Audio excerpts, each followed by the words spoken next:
இன்றைக்கி சண்டேன்றதுனால நண்பர் என்ன பண்ணார், வாங்க இங்கே ஒரு ஃபாரஸ்ட் இருக்குது, நம்ம வந்து ட்ரெக்கிங் போய்க்கலாம் கேட்டார். போவோம் அப்படின்னா வாங்க நம்ம போயிட்டு வருவோம், காலையில் ஒரு 6:30 மணிக்கெலாம் ரெடியாக இருங்க அப்படின்னாரு. அப்புறம் 7 மணிக்கு வந்தார். சரி வந்துட்டு பார்த்தீங்கன்னா லேசாக தூர ஆரம்பிச்சிது. போகலாமா வேண்டாமா அப்படின்னு ஒரு யோசனை இருந்துச்சு. சரி பரவாயில்ல, இது அப்புறம் மிஸ் பண்ணிட்டோம்னா கிடைக்காதுல்ல, அதனால் என்ன பண்ணோம், வாங்க ஒரு சிறு தூரல் தானே பொருட்படுத்தாமல் போயிடலாம் அப்படின்ட்டு கிளம்பிட்டோம். இங்கேருந்து நான் நினச்சேன் ஃபாரஸ்ட்னால் ஒரு எப்படியும் ஒரு 60-70 கிலோமீட்டர் தூரத்தில் இருக்கும் அப்படின்னு நினச்சிட்டு நான் வண்டியில் ஏன்னா கிட்டத்தட்ட கேட்குறேன் அவர்கிட்ட. இல்லை 4 கிலோமீட்டரில் என்னங்க சொல்கிறீங்க, இது நைரோபி, இதோட கேபிட்டல் சிட்டியில் 4 கிலோமீட்டரில் ஒரு ஃபாரஸ்ட்டா, ஆச்சரியமாக இருக்கேன், என்ன ஒரு சின்ன ஃபாரஸ்ட் அப்படின்னு கேட்டால் இல்லை அது ஒரு 60-70 ஏக்கர் இருக்கும் அப்படின்னாரு. நான் கேட்டேன் அதில் ஏதாவது அனிமல்ஸ் எதாவது இருக்குமா, விலங்குகள் ஏதாவது இருக்குமா அப்படின்னு கேட்டால் அதெல்லாம் ஒன்றும் இல்லை, அதெல்லாம் வந்து நீங்கள் சவானாவுக்கு தான் போகணும், மசாய மராவா என்ன சொன்னார், அங்கே தான் போகணும், அங்கே தான் வந்து இந்த சஃபாரி வெஹிக்கிளில் உங்களை கூப்பிட்டு போவாங்க. இது வந்து ட்ரெக்கிங்கான ஒரு சின்ன ஃபாரஸ்ட் தான் இது. பட் வந்து இயற்கை தன்மையோடு இருக்கும், உள்ளே வந்து ஒரு வாட்டர் ஃபால்ஸ் இருக்குது, நீங்கள் பார்க்கலாம், என்ஜாய் பண்ணுவீங்க அப்படின்னாரு.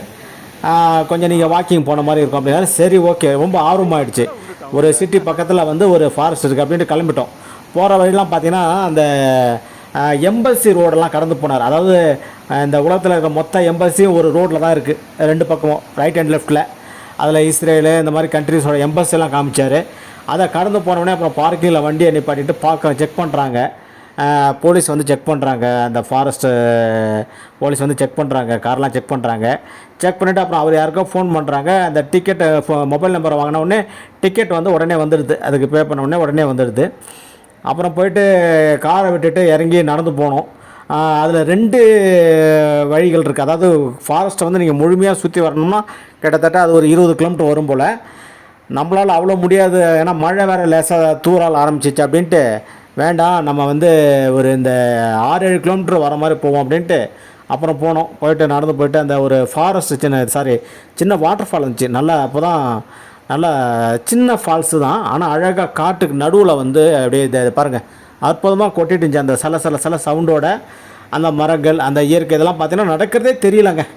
என்ன ஒன்று, இந்த ஃபால்ஸை பார்க்கணுன்னா கொஞ்சம் இறங்கி ஏறுறது தான் கொஞ்சம் கஷ்டமாக இருக்குது.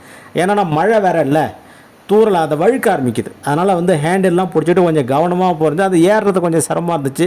ஏன்னா ஆல்ரெடி ஒரு 4-5 கிலோமீட்டர் நடந்துட்டு அந்த வாட்டர் ஃபால்ஸ் இறங்கி ஏறுறது கொஞ்சம் சிரமமாக இருந்துச்சு எனக்கு. மற்றபடி வந்து அந்த இயற்கை காட்சியில் மெய் மறந்து போனேன். அதில் வேறு அந்த தூரல் வேறு அப்படியே சிலுன்னு தூரல், ஐயோயோ, அந்த இதை வந்து நமக்கு கிடைக்கவே கிடைக்காது அப்படின்ட்டு அதனால் விடாமல் அதை பார்த்துட்டு மழையும் பொருட்படுத்தாமல் போய் பார்த்துட்டு என்ஜாய் பண்ணிட்டு வந்தோம்.